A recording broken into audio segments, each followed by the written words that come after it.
Good morning, folks. NC4XL, North Carolina, Mobile. I'm in the Mobile.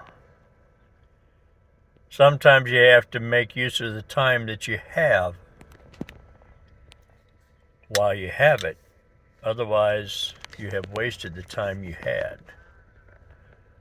Philosophical sometimes I get.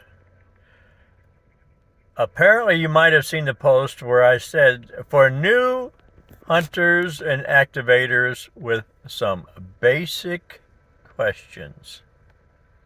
Period. Basic questions, okay?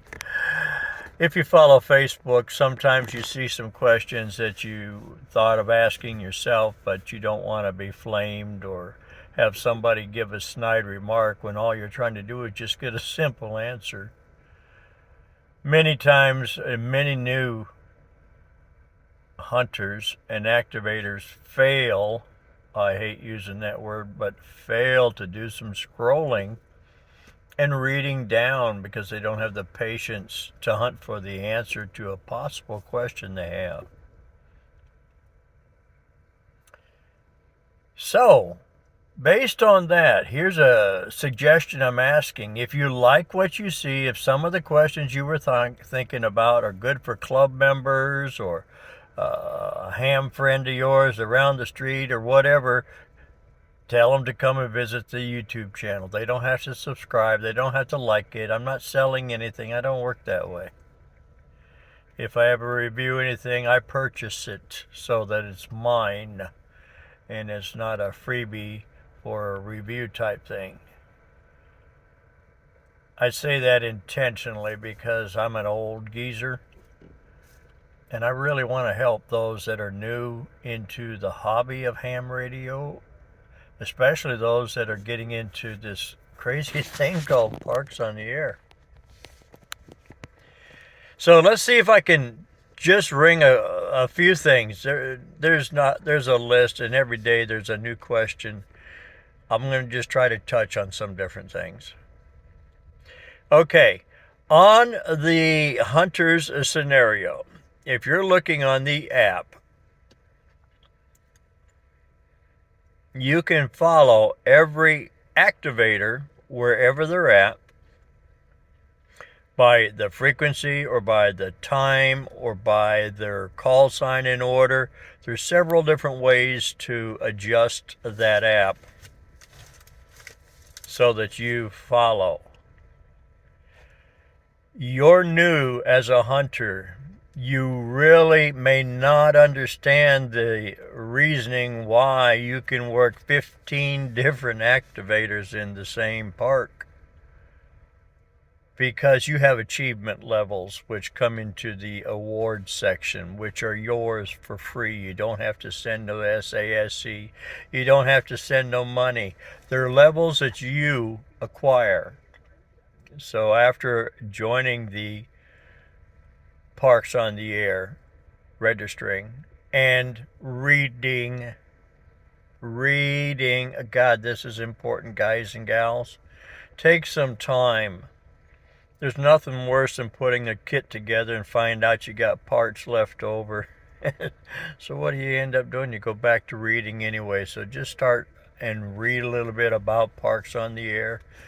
You can't put new parks on. You can suggest, and there is a process to go by, but here in the United States right now,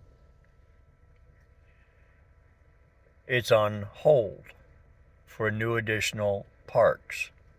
The parks must meet the criteria, not your desires because it's 2 miles from your house or whatever.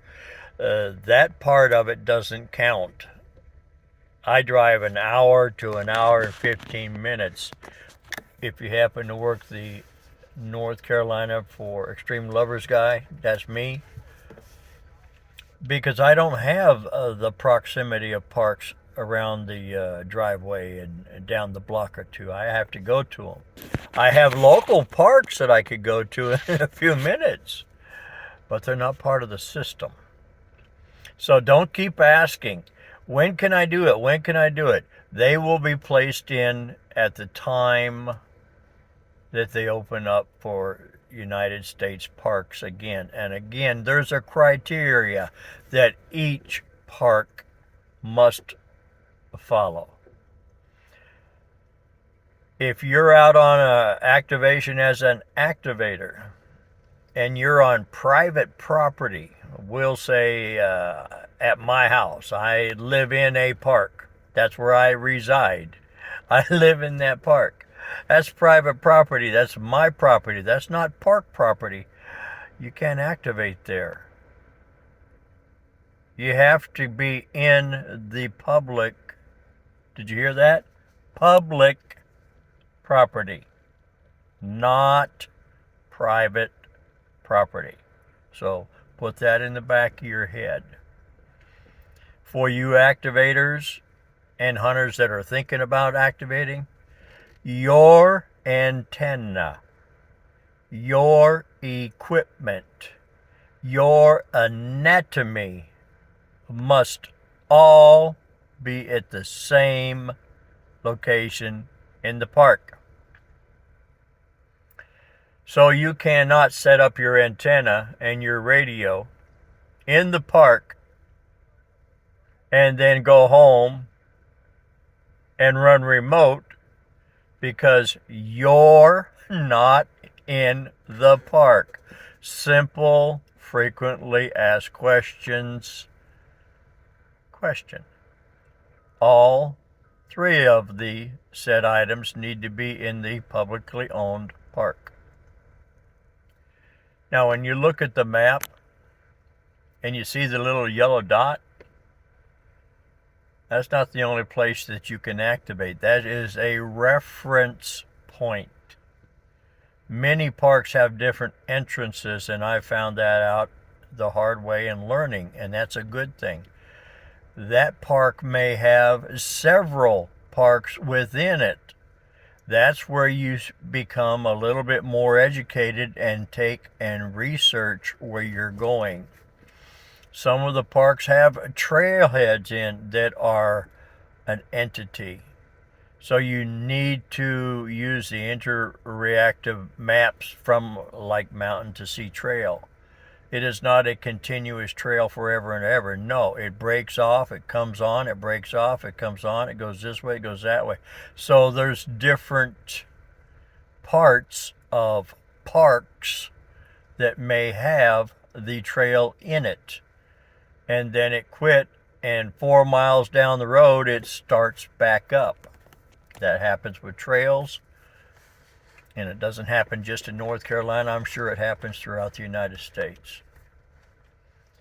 So you need to consider, as an activator, doing a little research, looking at maps, okay, to find out where you're at. You can run a twofer, you can run a threefer, you can run 100 feet on the trailhead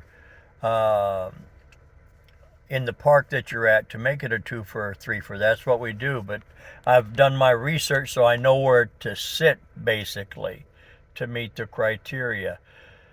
Everything's on the honor system, and you new folks, honor system is it's like what comes out of here. If I say it, it should be 100%, because I can't put it back in once I've said it. When it comes to logging, you hunters, guess what? You log your own contacts on your own logging device, software program, whatever you have at home. Some folks still do as old-fashioned like me and log it on paper. That's cool too. But the simple thing to remember, hunters do not, N-O-T, do not upload logs to POTA.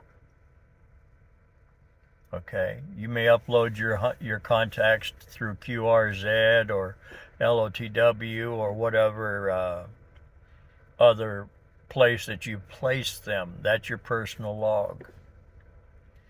Now, if you're an activator, and I'm not going to call out the stations, but there's a a few stations here recently that apparently are having issues on getting their logs uploaded, or they fat fingered, and I've tried to email them, hey, because I like park to parks, that's me. But when they do an activation, whether they do 6 contacts or 16 or 60 or 600, you need to upload the logs for those hunters to get the credit.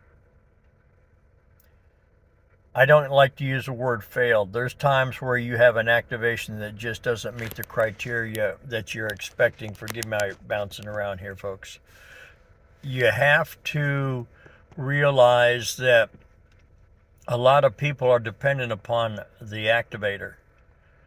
But a lot of you hunters, and I'm going to fuss here, you don't really know what we're going through out there. Have you ever been bit by a black fly and it leaves a welt on your arm or your legs, or the mosquitoes bomb at you like an injection needle? When you get out in some of these places you go to, we have those circumstances. Oh, it's 90 degrees out. There's no breeze. Matter of fact, there's no trees. I'm running off the Wolf River coil or another type of vertical antenna. Or the opposite, the wind is blowing atrocious. The antenna topples over. Okay? Those are elements, and if you get a chance, gosh, I suggest, if you get a chance to go out with an activator, go and take that opportunity, if nothing else, to just sit and listen. Just listen to the pileups and the means that activator handles it. Every activator you listen to on the radio with Parks on the Air, and we're growing in such a tremendous rate, is going to be different. Don't expect them to work the way you are. You're a fixed station. You have 1,000 watts. You have a refrigerator. You have the telephone. You have air conditioning. You have all the amenities. Oh, what about the tower and the antenna that's rotatable and directional? And see, it goes, you have a lot where that activator or activators are out in the middle of nowhere sometimes on a boat fighting the elements. Just remember that. They're working for you. If they go to another band, help them out and help you. What I mean is, go to the other band and try to work them. We as activators are so dependent upon you as hunters to come and give us the contacts. My numbers grow because of band chasers. I promote more than 20 and 40. Hello, folks. I promote for people to get on 10, 15, 12, 6, 17 meters and go on the band and try to see what you can do. You'll be surprised the contacts that happen there. But people got to be willing to go. Okay? The yellow dot gives you a point of reference only, but that anywhere in that confines of territory you can activate. And if you have good rangers, most of the time they're not going to bother you. They're going to compliment you. You'll have some sad hams or sad Karens or whatever. That's normal in any part of life we go, so they're not just picking on you. The logs are important, activators. I stress that. I didn't say race to get it done. I said I stressed that they should get uploaded regardless of the number of contacts you had. If you have questions, the best antenna, what works for you, what you can afford. The best radio, what works for you, what you can afford. You don't have to have a laptop. I paper log. I'd rather go home and log it on my software at home than trying to salvage a bad day because I spilled coffee all over my laptop and now my device is more important than my contacts, so I just put it on paper. But everybody's different, but you'll be able to identify an activator who's running a laptop or device very quickly. And for me, it's not a race. I want you to understand that. It's not a race. It's not a contest. I just enjoy getting the most that I can because my get up and go leaves about 4 hours after I get started. And that's why I'm at the doctor's right now. I thank you each and every one who's taken the time to listen to the end of this video. And again, if you think it's something that your club, if you would want me to talk with your club members or answer your questions, I'm not perfect. I'm not an expert. I'm just an old man that has limited amount of time left. And while I'm here, if I can help before I go, that's what I'd like to do. 73's NC4XL. North Carolina for extreme lovers. The crazy old man. No, the darling old man here in North Carolina. See you on the next video.